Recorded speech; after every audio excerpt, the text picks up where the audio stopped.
Shalom and welcome to the Middle East Report. In this programme today we will be telling the shocking history of the city of Lincoln and its treatment of the Jewish people during the Middle Ages, but we'll also be honouring those of RAF Bomber Command who were Jewish and who sacrificed their lives for our freedom during the Second World War.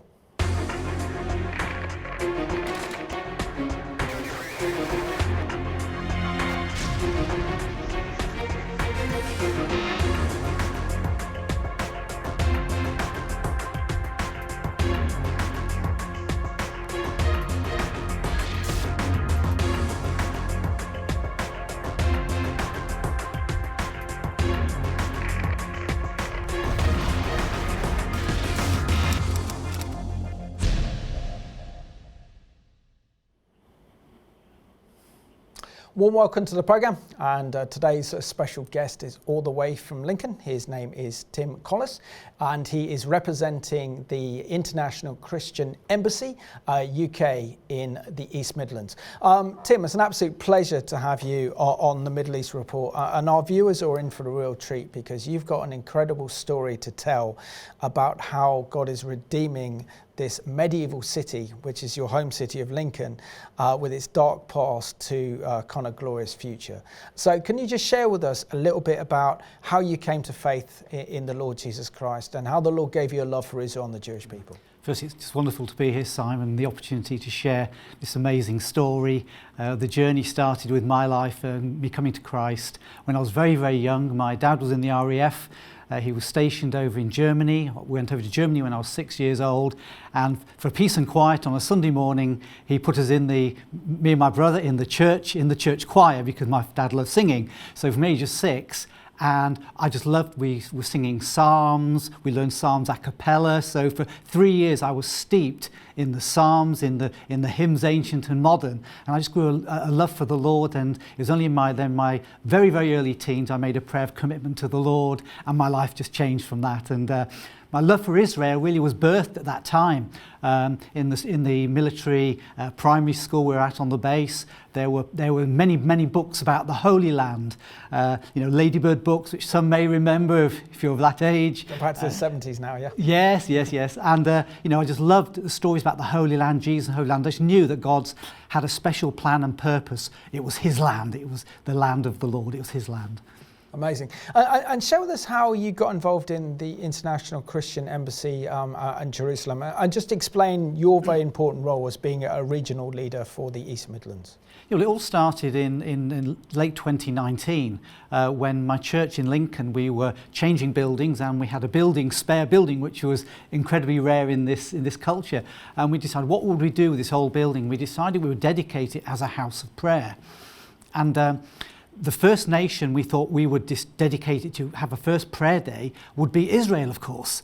So, and I was tasked with organising a day of prayer for Israel, and I thought, well, how do I do this? But then I remembered from my time as a student in Liverpool that there was a group over there led by Dr. David Elms of the ICEJUK. So this is like 20, nearly 30 years later. I sent an email to the ICEJUK UK office saying, we want to hold a prayer day. Do you want to be part of that? And they came back and said, yes, we want to be part of that, and we'll help organise a prayer day, full prayer day for Israel in the city of Lincoln, which is probably the first full prayer day for Israel that's ever been held in the city. Amazing. But also I think it's important as we touch on the medieval city of Lincoln to explore a lot more of its dark past. So just share with us before we do why the city of Lincoln was so significant for the Jewish people during the Middle Ages. Yeah, Lincoln was an incredibly important city for, you rightly say, for the Lincoln Jews. It was a centre of population for the Jews. It became a very, very wealthy population, and it was a centre where the Jews, especially the Jews called Aaron, he set up a banking system, a network, set out agencies all over the country to collect the taxes for the king. So it became a very wealthy city that built many substantial buildings and made it a big hub for Judaism and the Jewish population, second only to London. Oh, wow. And also Norwich was a major city as well, wasn't it, for the Jewish people? And also York as well. So was it those, and London, those cities were the main population centre for the Jewish people? They were the main hubs, yes, of the Jewish population. London, York, Lincoln, Norwich, along all that eastern swathe of the country. And Tim, just share with us as well, when we talk about Anglo Jewry, I think it's also important to mention the fact that the Jewish people came over with William the Conqueror in 1066, where he won the Battle of Hastings. I think all of us know that from our history lessons at school.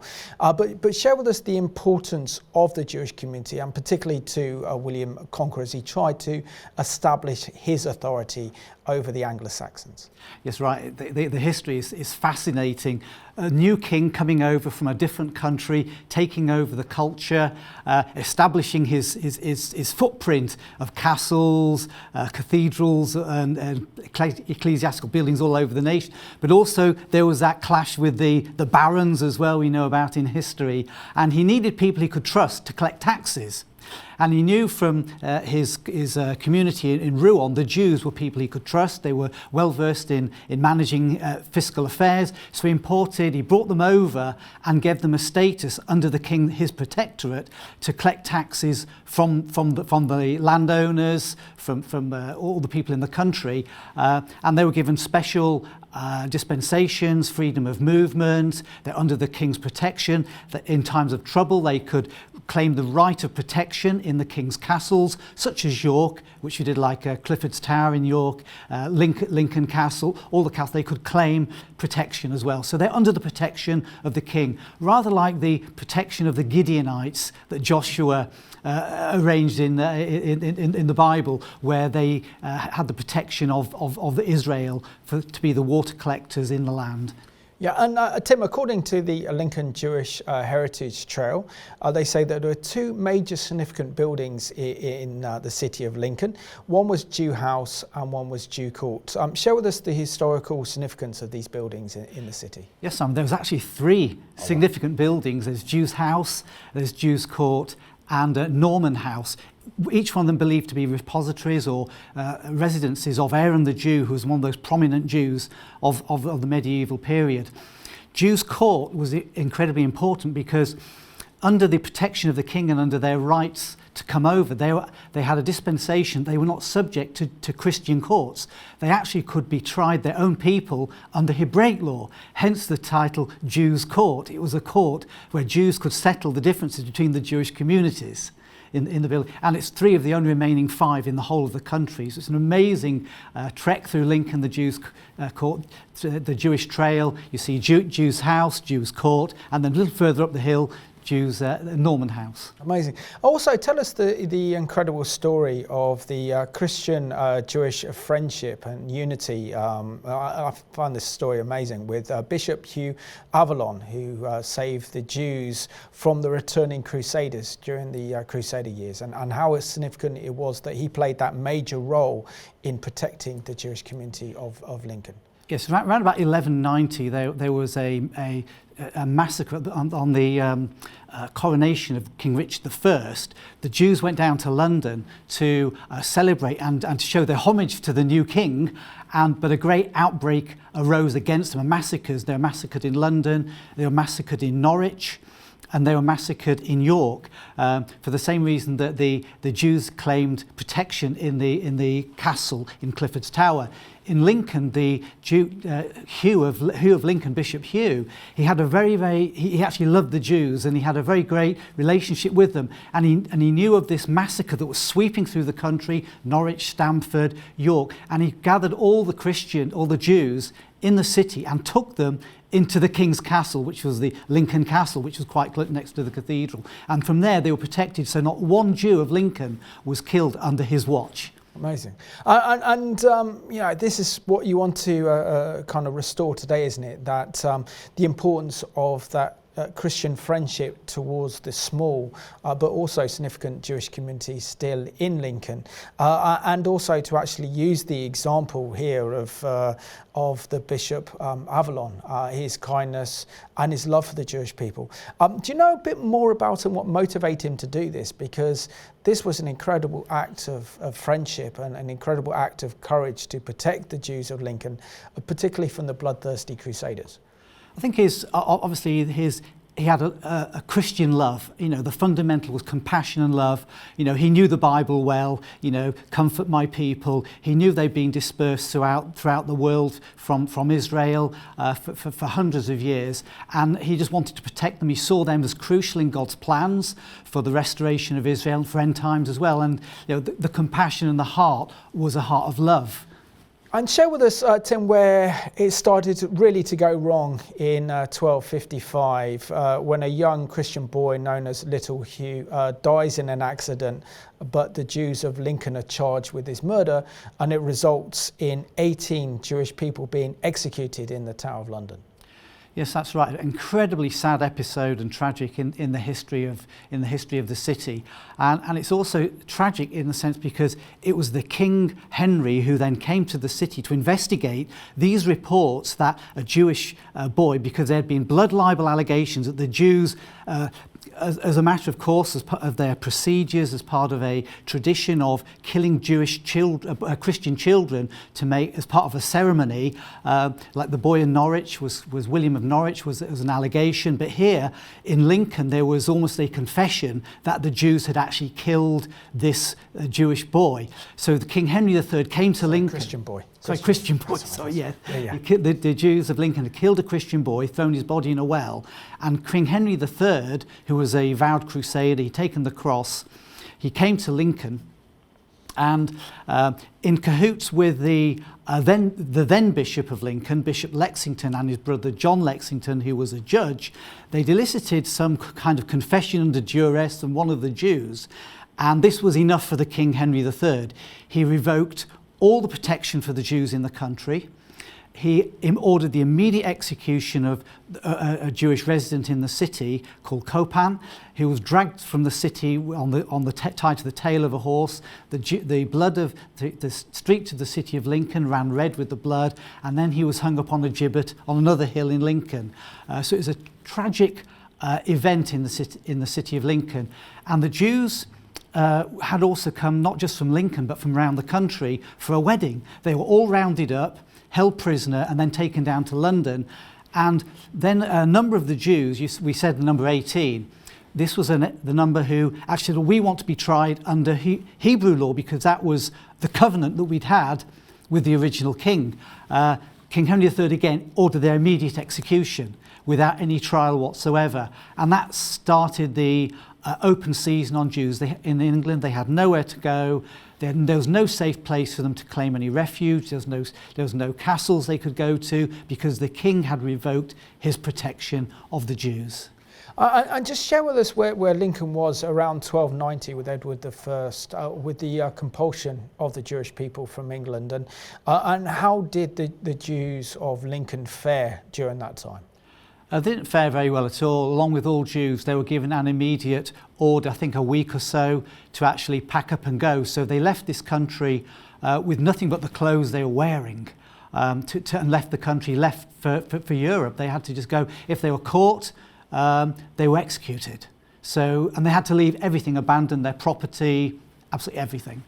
And just share with us the tragic history and legacy during the Middle Ages, particularly driven also by the Church of England as well, towards the Jewish people. The fact is they are God's chosen people, and it was a blessing for our nation to have them. And then, of course, you have the blood libels and everything else, including the introduction of the yellow star to mark Jewish people out as being different, and then the expulsion in 1290.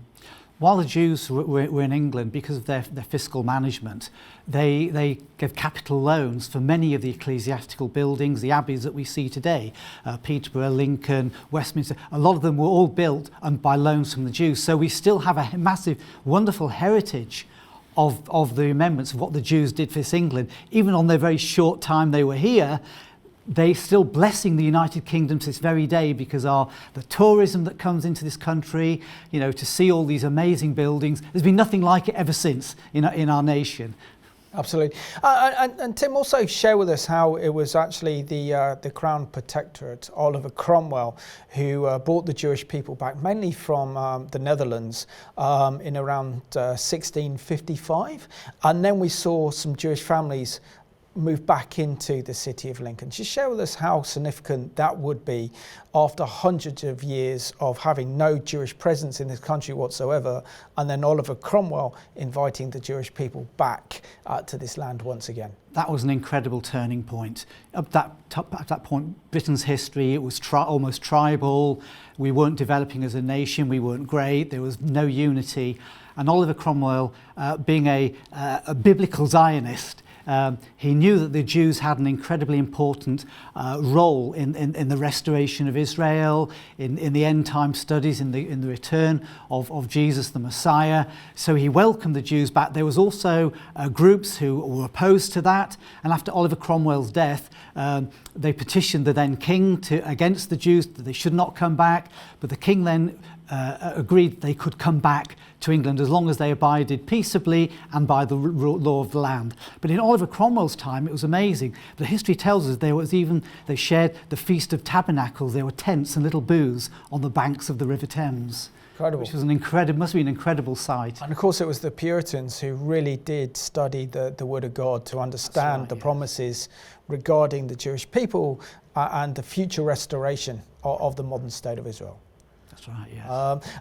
And Tim, talking about this, but share with us what about the Jewish community now. I know it's only a small community there in Lincoln, and predominantly the big communities are in North London and then Manchester, and then smaller communities in other major cities. That's right. Lincoln has a very small Jewish community for the very purpose that Lincoln was a no-go zone based on its historical anti-Semitism, the blood libel, the ratification by the king, by the crown and by the church. Lincoln was a no-go zone for Jews. Same with York. Jews would not even get off the train in York for fear of they didn't want to set foot on this terrible ground. And it was only in 1992 that we had the first synagogue meeting of the Jews in the city of Lincoln, in the building of the Jews' court, which is phenomenal. They're still small communities, but this historical enmity was still there in the city, and that had to be dealt with. Amazing. And share with us the vision the Lord's given you, which is an incredible vision, and this is where really the story begins, of bringing unity between Jews and Christians, but also rewriting the history of Lincoln and the history of Jewish-Christian relations. It's an incredible history, incredible story, and it all started with that day of prayer in 2019, so 2020, just before lockdown, when we had the first ICEJUK prayer for Israel. The outcome of that was that one of the attendees was the leader of the Lincoln Jewish Minyan, which was quite incredible. He came to a Christian prayer meeting for Israel, and as I gave the presentation on the Jewish history of Lincoln, and talked about there was no memorial to the Jews of Lincoln that had been slaughtered at that time in the city of Lincoln and throughout those pogroms of the 1190s, the 1255.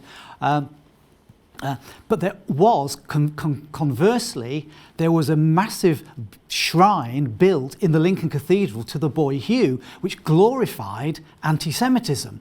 That no longer exists because Oliver Cromwell and his troops destroyed it because they didn't like stuff like that. Wow. They didn't like the icons. So they destroyed it, but it left a platform.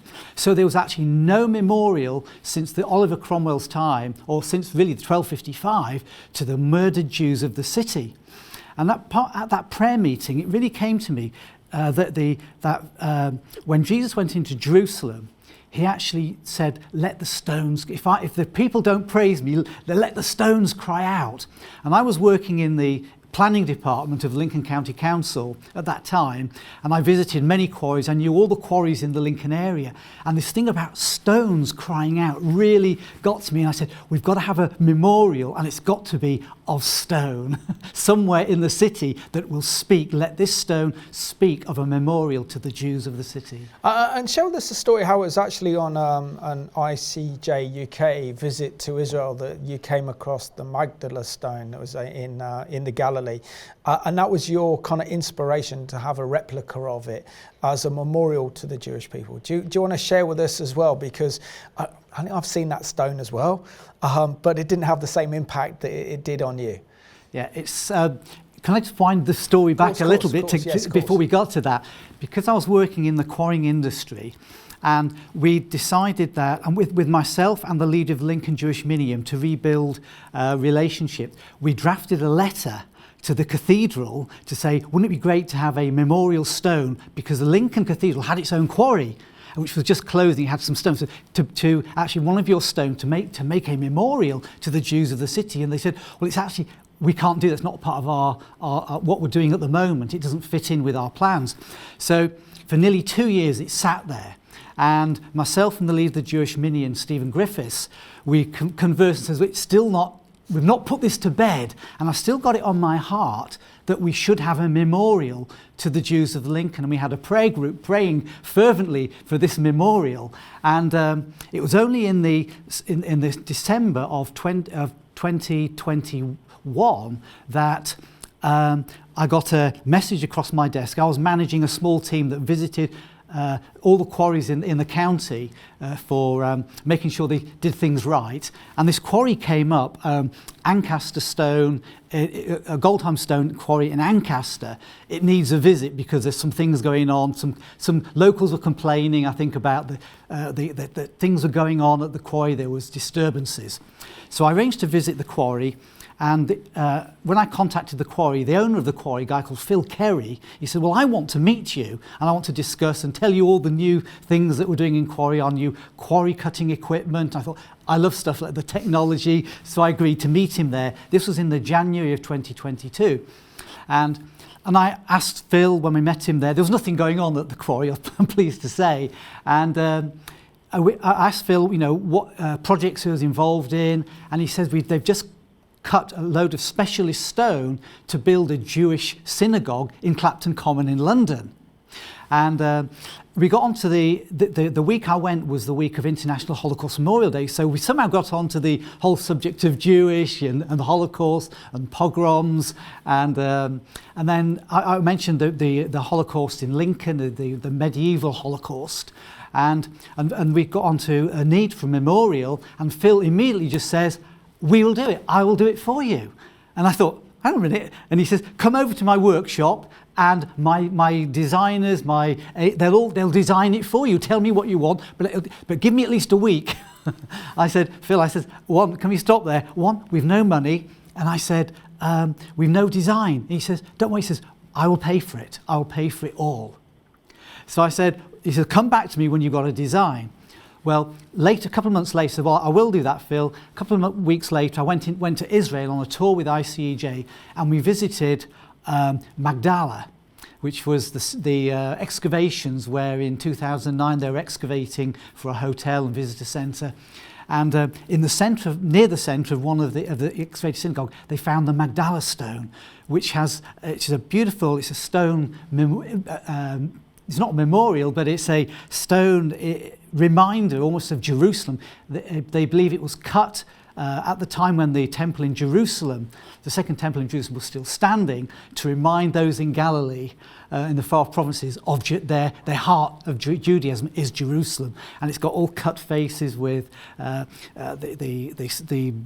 breads on the top, the wheels of Elijah, the fire of God, the menorah, all the urns, on it, all carved beautifully into it.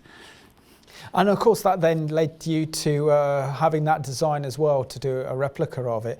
And I think we've got a couple of pictures as well. Just share with us Mike Kerry's response, the quarry owner, to this incredible stone and replica of the Magdala stone that is currently in the Galilee. Yeah, this became Phil's baby. And when I showed the design to Phil, and his first reaction is, we don't have the capacity, we don't have the craftsmen to be able to design something so intricate. He says, I've got my contacts in Jaipur in India who do all the best stone carving by hand. And he said, I want it to be done by hand as it would have been done originally. So he contracted them. Again, I said, Phil, who's going to pay for this? And he says, I will pay for it. He's going to pay for it. I said, even the transportation, the cutting. So he arranged for it to be paid and transported back to his headquarters at Ancaster in Lincolnshire, where it was waiting there. Amazing. And I saw the pictures as well, which are quite incredible, of not only the stone being cut, but then being sent on its long journey from India onto a ship and then all the way to the UK. But share with us the importance of what is now called the Lincoln Jewish Memorial Stone. It's incredibly important. For the Jews, remembering is vitally important. It's one of their basic commandments you must to remember. And a stone is the epitome of remembrance. And when we brought this stone, when it came to the United Kingdom on its long journey from Jaipur, we invited the Jewish communities or the leaders of the Jewish communities of Lincoln to come and view this stone where it was stationed temporarily at Ancaster. And their reaction was, it was so emotional to see a wonderful memorial at last, after hundreds and hundreds of years of dark history. Here we have a memorial stone that speaks not just of the memory of the Jews who were murdered, who were killed, unjustly tortured, etc., etc.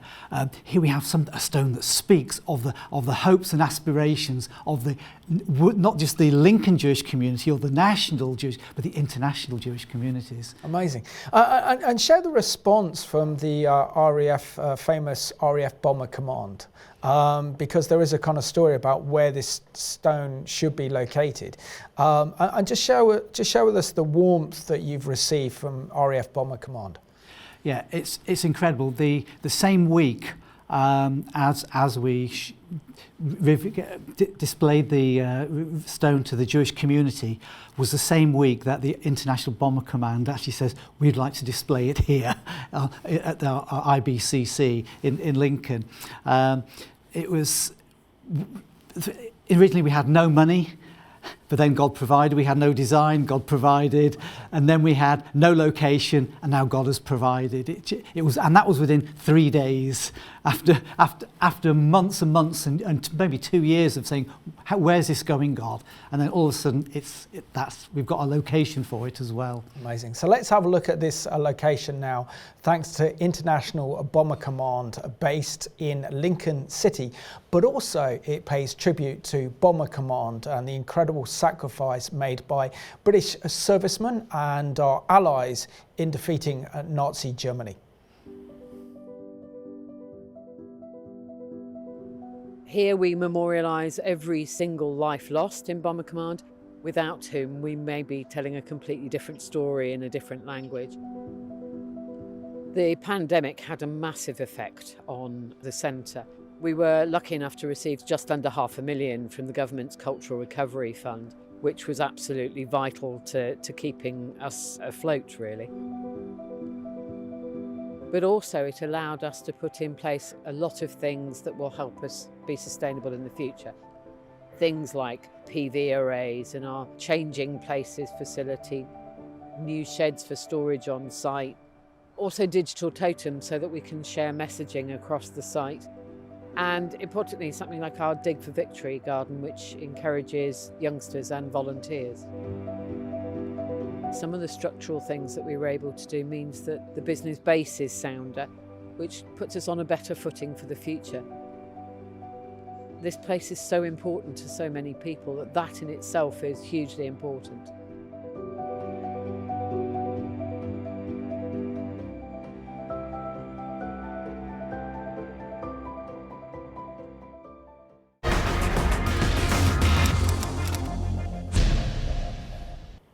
And that video was courtesy of International Bomber Command based in Lincoln. I've never been, and I very much want to go and pay tribute to the courageous servicemen who served in the IDF, whether they're British or part of the Commonwealth, in order to defeat the Nazis over 80 years ago during the Second World War.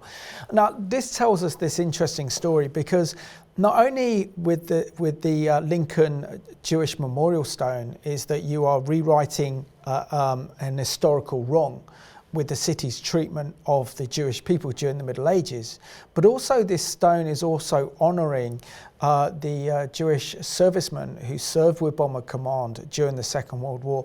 And this is pretty much a forgotten story that not many people know about the incredible contribution made by the British Jewish community to the war effort, and particularly those who served with distinction, courage and bravery with the RAF. So tell us a little bit more about the important role that the Jewish community played with Bomber Command and the Royal Air Force during the Second World War. You're absolutely right, Simon. The knowledge and the understanding that the Jewish community played in World War II in fighting for our freedoms, which we now enjoy, is so understated, but the Bomber Command seems to rewrite that history now, to write the history, not rewrite the history, but to record the history. More than 20,000 UK Jews actually fought with the RAF. 20,000, which is a phenomenal number. And out of those 20,000, 900 died, gave their lives, and 600 died in Bomber Command. And their names are etched on those panels that we saw on that video clip. Every name is etched on. But also, one of the reasons why the little is known about them, in World War II, the British population, there was a complaint, they were saying the Jews aren't doing enough. But the reason why they didn't see that, because many of the Jews kept their identities secret. Imagine you're on a Bomber Command mission, and you had a dog tag, and you had a Star of David, and you went down, and you were captured, you'd be immediately killed. So that was one of the reasons. And many Jews actually kept their identities incognito. They kept their identities even from the British government. There's one German Jew who came over from Germany, like many German Jews as refugees came over, who volunteered to fight with the RAF, to fight with Bomber Command. He actually gave the name of a dead, one of his dead schoolmates, to join up with the RAF to fight with Bomber Command. And he ended up getting the military cross for his distinguished work. His name is Peter Stevens. He was wanted he came over as a schoolboy to learn before the war. The war was declared shortly after he left the school. The British military police wanted him because he was a German. He changed his name to Peter Stevens. His name was George Franz Hein, and he enlisted with the RAF. He was the most greatly escapee when his plane eventually went down in Germany. He got the military cross for his number of escape attempts because he was a German speaker.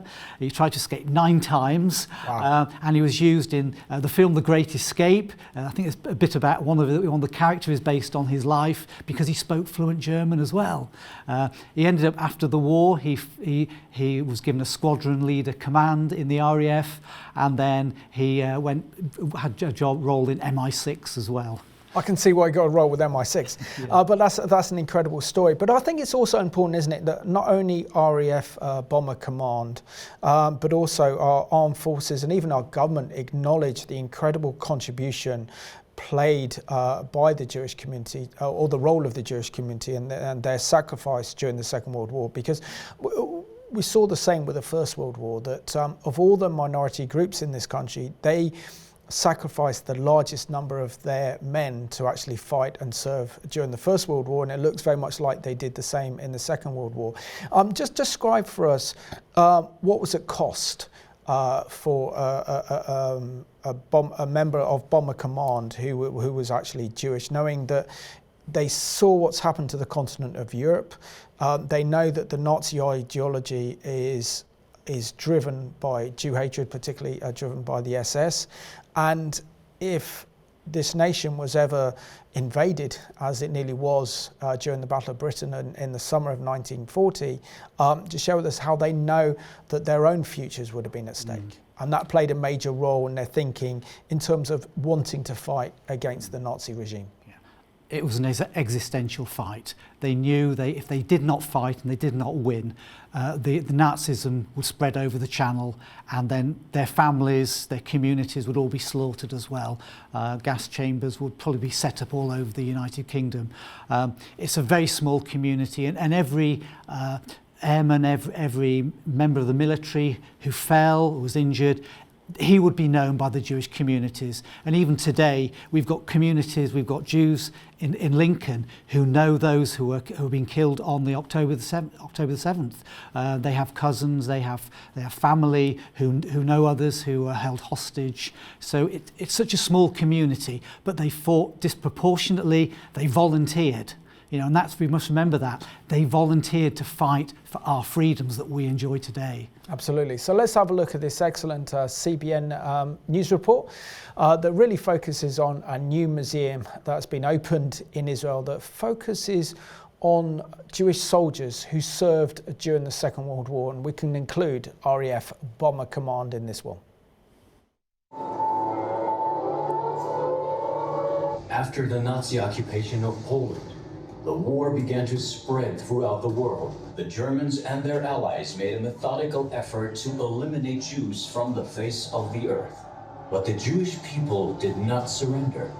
They fought back against those who persecuted them, joined the armed forces en masse. When most people think about the Jewish people in World War II, they picture the Holocaust. Now, the Chaim Herzog Museum of the Jewish Soldier in World War II seeks to expand that perception. There were 1.5 million Jewish soldiers who participated in the war. 250,000 of them were killed during the war, and nobody mentioned that. So this museum, as I say, it is a kind of changing mind. Retired Brigadier General Zvi Kantor is one of the founders and CEO of the museum. Kantor served in the IDF for more than 30 years. He says that while Yad Vashem, the World Holocaust Remembrance Center, covers the story of those murdered in great detail, there's another chapter that gets lost. The way of education in Israel, because of concentration in the Holocaust, and nobody say, listen, yes, we suffered, we had a lot of victims, killed 1/3 of our people, but on the other side, we also participated in the war and we contribute to the victory on the Nazi Germany. The interactive experience starts with a time elevator that depicts volunteers like Chaim Herzog, who later became Israel's first president. Now you're on the deck in Pearl Harbor. You see the Arizona, the Japanese attack. You understand that the state fought in the Pacific, the state fought in North Africa, and they invaded in Normandy. We say when America joined the war, it became the World War. Let's go to the next wing, and we are entering to the Jewish ghetto, and through the breakthrough, we are going to the forest to join the partisans. There in the forest, visitors are waiting with the partisans to blow up a train. When you reach the end of the museum, there's a shift from the victorious end of World War II to the battle for the new state of Israel just 3 years later. That's when they formed the Machal Brigade. It consisted of soldiers from other nations who had already fought in World War II and then came to help the fledgling state. We had only underground, and suddenly the War of Independence, you had to operate battalions, brigades, tanks, artillery. That knowledge is no in the underground. Somebody brought it from where? Why we don't talk about it? The new museum is at Latrun, Israel's official memorial site for fallen Armored Corps soldiers, known as one of the world's most unique tank displays. A special garden at the entrance to the Jewish Soldiers Museum tells the story of war. War is blood, red, black, smoke. There is no life. The statue behind me is dedicated to around 4,000 soldiers from 43 countries, Jews and non-Jews, who came to help Israel fight in its war of independence. On the other side, we built the garden of the blooming of the state of Israel. Even before its opening, the museum had a special impact with an American connection. The Jewish Institute for National Security of America, or JINSA, brought a group of retired generals and admirals to the museum. CBN News spoke with two of the U.S. tour participants. Retired Vice Admiral James Malloy said it opened his eyes to history he didn't know about. When you say Jews in World War II, the thing that comes to mind is Holocaust.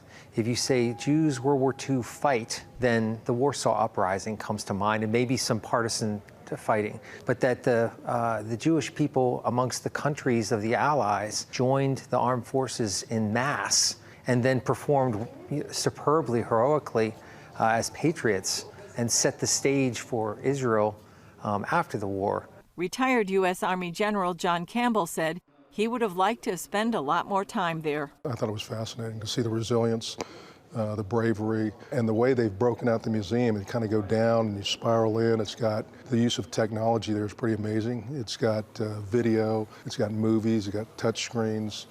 The museum also houses a library and database with plans for a research center.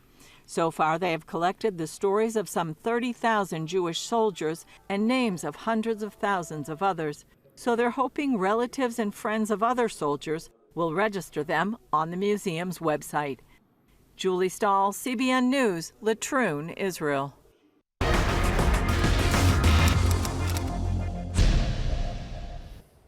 That was an excellent report there, put together by our friends at CBN, and it's so important to tell the forgotten history of the Jewish fighters who served with the Allies in defeating Nazi Germany over 80 years ago.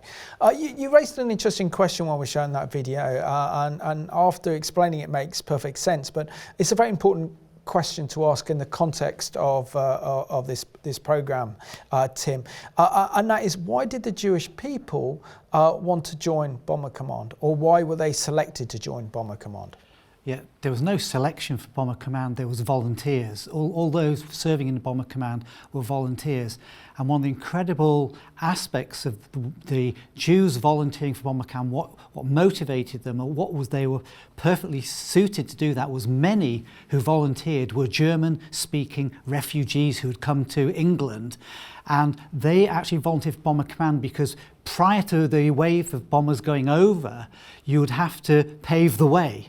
The path had to be made, and they were called Pathfinders. The Pathfinder planes went over, and the Jewish airmen who spoke fluent German could actually pick up and interpret and translate the radio signals from the ground on Germany who were directing the Luftwaffe. They could pick that up and redirect where to go back to the wave of bombers that were following. It was an incredibly dangerous, one of the most dangerous missions in World War II aviation, because they had no protection. They had to go there. Sometimes they had to do 2 runs. They had to sometimes drop flares for different coloured flares to make the way for the next wave of bombers to follow, to know exactly where to drop the bombs. And of course, this is the planes they would have flown, the wonderful Lancaster bomber that was built in kind of Manchester, that would carried out those long raids deep into German territory. And of course, it's also famous very much for the kind of dam busters. And last year we remembered the kind of 80th anniversary of the dam buster raid.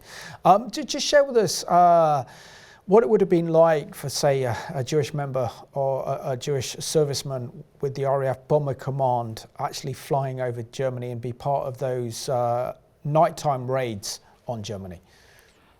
Just incredibly dangerous. You wouldn't, the lifespan, the average age was 23. That was your life expectancy, 23 years old.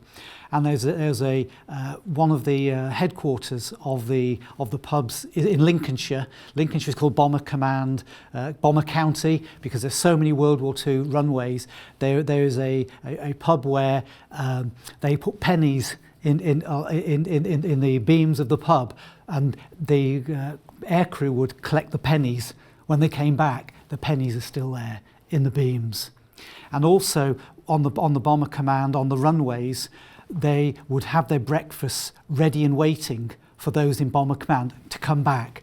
For those who didn't come back, as a sign of respect, when their breakfast was waiting for them, their co-friend, their co-airman, had to eat their breakfast.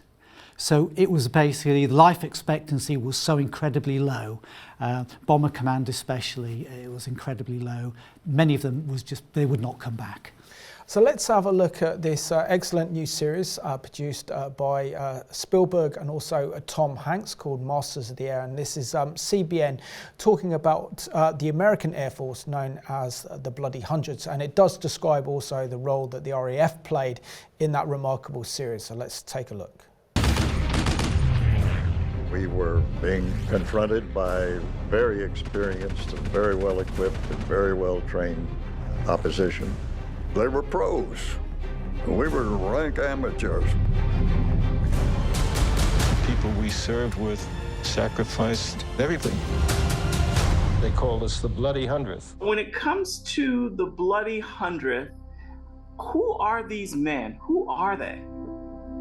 Well, I will tell you, most of them were very young when this happened. You were an old man if you were 25. People we served with, they were dedicated, they sacrificed, they had great courage. We shared heartbreak and hilarity.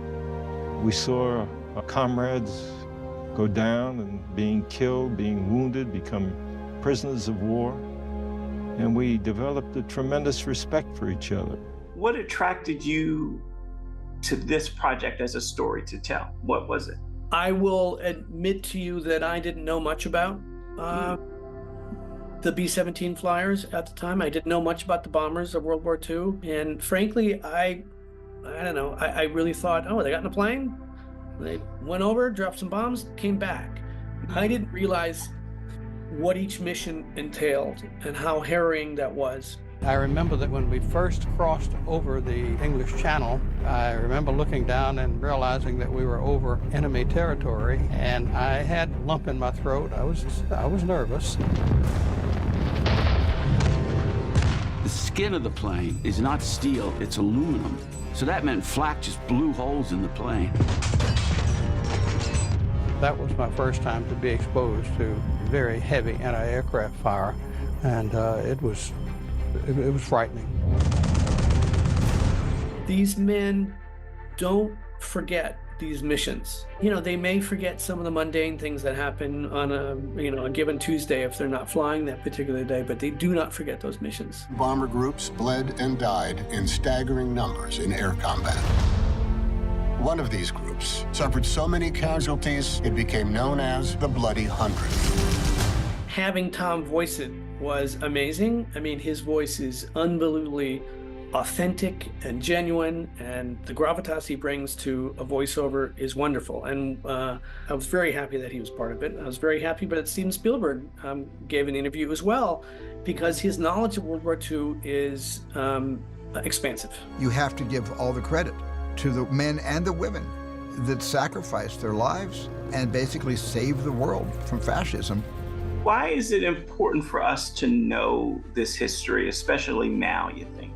The story of World War II overall is a story that should always be told, because it was an unbelievable conflict and it affected the entire world. This story, the Bloody Hundredth, is one small aspect of that, but I think by telling that one small aspect of what these men went through, these 20-year-old men, 21-year-old men, that you'll get a better understanding of all the things that went through World War II, and hopefully we don't repeat it.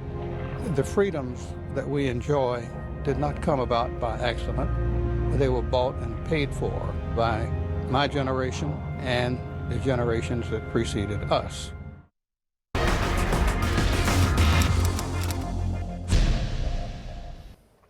So if you want to know more about that period of history, I can't recommend enough the series called Masters of the Air, based on the American B-17 flying fortresses that flew air raids over Germany at incredible cost to those involved. And also the Americans flew in the daytime, and the British flew at night. The figures are staggering here. Just in kind of my notes here, Tim, is that that the Jewish RAF personnel were awarded 193 distinguished flying medals. Do you think the British Jewish contribution to RAF Bomber Command was motivated because they knew exactly what would happen to them if they were ever captured by the Nazis, and their desire to defeat Nazism explains why so many were rewarded with a Distinguished Air Medal. Yeah, they're incredibly brave men, and the challenge in front of them, many had come across from Germany. They had families in Germany who were being slaughtered, being murdered, and they knew that if Nazism was not stopped, it would continue, probably globally. The whole of the Western Europe, England would have been next. That would then probably spread over to the US. It was a global attempt at extermination. So, they're incredibly brave, but they wanted to protect their future. They want to protect the future of freedom, of democracy, and the motivating factor. They went the extra mile, really, didn't they, to fight for our freedoms, and the number of medals they were given, and the determination and the stories of those who were even put in prisoner of war camps, the determination to escape and help others escape and continue the war behind the scenes was absolutely phenomenal. Absolutely. And Tim, sadly we're living in a period now of rising Jew hatred, the likes we haven't seen since the 1930s and 40s. But share with us how, particularly after the horrific events of October the 7th, the worst mass terrorist attack in Israel's history, and also the largest number of Jewish people massacred in one single day since the Second World War, and how now the descendants of these incredibly brave men who served with distinction with RAF Bomber Command are now being targeted once again in this country. It's incredibly tragic, and it's unthinkable that these brave men who paid for the price for the freedom that we enjoy, the freedom that we live in, our democracy, their children now and their grandchildren and great-grandchildren are being subject to anti-Semitic attacks in the very land using the very freedoms that they fought for. It's just unbelievable and shocking. And Tim, also, can you just share with us what plans there are for the Lincoln Jewish Memorial Stone? Because you told the incredible story about how God is changing and entering into a new chapter in terms of the history of the city of Lincoln, this new chapter in terms of Jewish Christian relations, and you're at the centre of this, but also the fact of honouring those Jewish servicemen who served with distinction with RAF Bomber Command during the Second World War, and who we owe an incredible debt of gratitude for the freedoms and the democracy that we have today in defeating Nazi tyranny. Yeah, it's an amazing fact that the presentation of the memorial stone is going to be at the same place as a memorial for all the fallen servicemen, including the Jews who fell in World War II fighting for freedoms. And the very first Jew that recorded that fell in Lincoln was a Jew called Copan, and he was actually hanged at the very spot, or his body was hung at the very spot of the Bomber Memorial Command Centre, which is phenomenal. The circle of that, the Jewish community, when they see this memorial, it puts a stone, a place in history. It starts a new history of Jewish-Christian relations, the warmth of the relations. When the Jewish community first saw this stone, and when they found out it's going to be at the site of the Bomber Command Memorial, overlooking the city, overlooking the cathedral, directly opposite the cathedral. So on one side, you see the cathedral on one side, you have this beautiful memorial spire that we saw of Bomber Command, all the names etched in those metal plates. And we see the memorial stone there. It's a beautiful harmony. Only God could have done this. Only the God of Israel could have worked this out and done this wonderful choreography of events to bring this stone to a beautiful conclusion and the start of a new era in Judeo-Christian relations in the city, but also for the nation as well. The Jews of the city, they're calling it a miracle. They're actually calling it a miracle, which is, and indeed, it is a miracle. I want to share one last miracle.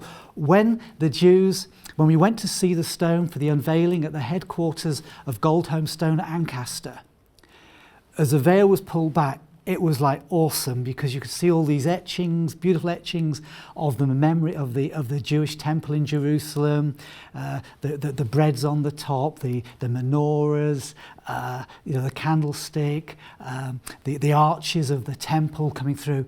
And then what was noticed by one of the Jewish leaders of the Jewish community says, have a look at this, and it shocked us. This is a stone that was cut in India, brought over its journey to Lincoln. We had no hand in this, and they said, look on the side of this stone. In the actual mineral, the laying of the mineral, obviously at some point in the creation of this stone, there is the image of a menorah running through the rock. Oh. And we said, and they said, but there's only six menorah arms running through the stone, but Phil Kerry found the seventh. He was somehow looking for something with a mirror by the stone. He was looking at the stone using a mirror to look at the detail, and it's only in a mirror you can see the seventh arm of the menorah in the grain of the rock that's come all the way from India, that is dedicated to the Jews of the city and the Jews of the nation. Incredible. But show us how the foundation of this was prayer, and your desire and those of your friends to really change the history and rewrite a new chapter in Lincoln's incredible and remarkable history dating back to the Middle Ages. That's right. Everything. It started with prayer, and none of us ever know what we've actually started when we lift things up to an almighty God who is able to do exceedingly abundantly above all we can ask, imagine or think. And we started praying from memorial stone to the Jews of the city, to bless the Jews of the city, to comfort the Jews of the city. It's Isaiah 40 verse 1, comfort my people. We wanted to comfort the Jews of the city. They were still hurting after all this time. The events of medieval period. They were still hurting about the events of losing massively their loss of their fellow countrymen. Tim, I just want to thank you so much for being my special guest on the Middle East Report today. Thank you for sharing your remarkable story, and thank you for sharing how the city of Lincoln has a different chapter now in terms of Jewish-Christian relations, and praise God for the Lincoln Jewish Memorial Stone as well. It's incredible. And I just want to thank you for watching this program at home. It just goes to show, it doesn't matter how dark a city is, that we can change a city through the power of prayer by bringing comfort to Israel and the Jewish people, and the Lincoln Jewish Memorial Stone has certainly done that and honoured those brave Jewish servicemen of RAF Bomber Command. So thank you so much for watching this week's edition of the Middle East Report.